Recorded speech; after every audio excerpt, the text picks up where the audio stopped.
Welcome to science code Bangla. প্রশ্নোত্তরে মাধ্যমিক suggestion 2026 জীবনবিজ্ঞান প্রশ্নোত্তর পর্ব 2। আজকের প্রশ্ন, অঙ্গজ জনন কাকে বলে? প্রাকৃতিক অঙ্গজ জনন সম্পর্কে যা জানো লেখো। প্রশ্নোত্তরে জীবনবিজ্ঞানের খুঁটিনাটি জানতে সাবস্ক্রাইব করো সায়েন্স কোড বাংলা, কারণ বিজ্ঞান এখন পকেটে। Brought to you by Science code Bangla, বিজ্ঞান এখন পকেটে। আজকের প্রশ্ন, অঙ্গজ জনন কাকে বলে? প্রাকৃতিক অঙ্গজ জনন সম্পর্কে যা জানো লেখো। যে অযৌন জনন প্রক্রিয়ায় কোনো উদ্ভিদের মূল, কাণ্ড, পাতা বা এদের অংশবিশেষ জনিত্রী উদ্ভিদদেহ থেকে বিচ্ছিন্ন হয়ে কোষ বিভাজন ও বৃদ্ধির মাধ্যমে হুবহু জনিত্রী উদ্ভিদের মতো নতুন অপত্য উদ্ভিদ সৃষ্টি করে, তাকে অঙ্গজ জনন বা ভেজিটেটিভ রিপ্রোডাকশন বলে।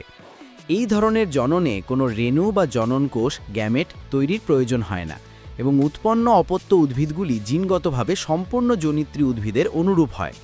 প্রাকৃতিক অঙ্গজ জনন পদ্ধতি প্রকৃতির স্বাভাবিক উপায়ে উদ্ভিদের বিভিন্ন অঙ্গের মাধ্যমে যে অঙ্গজ জনন ঘটে তাকে প্রাকৃতিক অঙ্গজ জনন বলা হয়।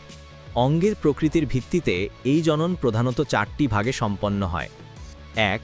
পরিবর্তিত কাণ্ডের মাধ্যমে উদ্ভিদের কাণ্ড খাদ্য সঞ্চয়, প্রতিকূলতা থেকে রক্ষা এবং বংশবিস্তারের জন্য পরিবর্তিত হয়।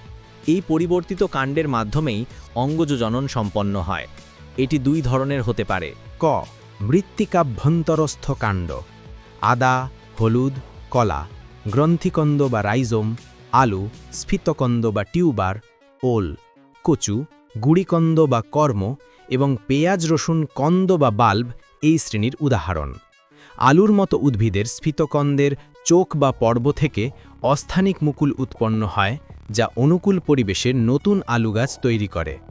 আদা বা হলুদের গ্রন্থিকন্দে পর্ব ও পর্বমধ্য থাকে এবং এর কাক্ষিক মুকুল থেকে নতুন উদ্ভিদের জন্ম হয়। খ.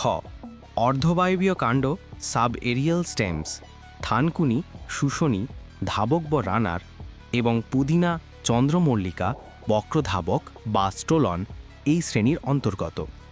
থানকুনির মতো উদ্ভিদের কাণ্ড মাটির ওপর সমান্তরালভাবে বাড়ে এবং পর্ব থেকে অস্থানিক মূলসহ মুকুল সৃষ্টি হয়। যখন এই অংশ মাতৃদেহ থেকে বিচ্ছিন্ন হয় তখন তা নতুন উদ্ভিদে পরিণত হয়। কচুরিপানা ও টোপাপানাতে ঊর্ধ্বধাবক বা অফসেটে জলজ পরিবেশে দ্রুত বংশবিস্তার ঘটে। 2. পাতার মাধ্যমে কিছু কিছু উদ্ভিদের ক্ষেত্রে পাতা অঙ্গজ জননে অংশগ্রহণ করে। পাথরকুচি বা ব্রায়োফাইলাম এবং বিগোনিয়া এর প্রধান উদাহরণ। পাথরকুচি উদ্ভিদের পাতার কিনারায় যে খাঁজগুলি থাকে সেখান থেকে পত্রাশয়ী মুকুল বা এপিফিল্লাস বার্ড জন্মায়। এই মুকুলের নিচের দিক থেকে অস্থানিক মূল বের হয়। পাতা যখন মাতৃদেহ থেকে বিচ্ছিন্ন হয়ে আর্দ্র মাটিতে পড়ে তখন এই মুকুলগুলি থেকে নতুন উদ্ভিদের জন্ম হয়। 3. মূলের মাধ্যমে কিছু উদ্ভিদের মূল খাদ্য সঞ্চয় করে স্ফীত হয় এবং এই মূলের সাহায্যে বংশবিস্তার ঘটে। রাঙা আলু, শতমূলি, ডালিয়া, পটল ও সেগুন এই ধরনের জনন সম্পন্ন করে। এদের রসালো মূল থেকে মূলজ মুকুল বা রুট বার্ড জন্মায়।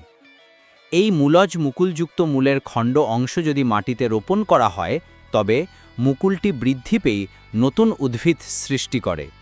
4. বুলবিলের মাধ্যমে কিছু উদ্ভিদের ক্ষেত্রে পুষ্পমুকুল বা সাধারণ মুকুল পরিবর্তিত হয়ে রসালো এবং বহুকোষী বিশেষ ধরনের মুকুলে পরিণত হয়, যাকে বুলবিল বলে। চুপড়ি আলু এবং রামবাস অ্যাগাফের মতো উদ্ভিদে এই ধরনের জনন দেখা যায়। বুলবিল মাতৃদেহ থেকে বিচ্ছিন্ন হয়ে মাটিতে পড়লে অনুকূল পরিবেশে তা একটি সম্পূর্ণ নতুন উদ্ভিদে পরিণত হয়। Brought to you by Science code Bangla, বিজ্ঞান এখন পকেটে। কেমন লাগলো আজকের প্রশ্নোত্তর পর্ব? আগামীতে আরও অনেক গুরুত্বপূর্ণ প্রশ্ন নিয়ে ফিরে আসছি। মাধ্যমিকে যদি সত্যি সেরা প্রস্তুতি নিতে চাও তাহলে এখনই সায়েন্স কোড বাংলাকে সাবস্ক্রাইব করে রেখো আর কমেন্টে অবশ্যই লিখে জানাও পরবর্তী পর্বে কোন প্রশ্নের উত্তর চাইছো। যে প্রশ্নে সবচেয়ে বেশি কমেন্ট আসবে সেই প্রশ্ন নিয়ে আমরা হাজির হব পরের ভিডিওতে। আজকের মতো বিদায়। Thanks for watching.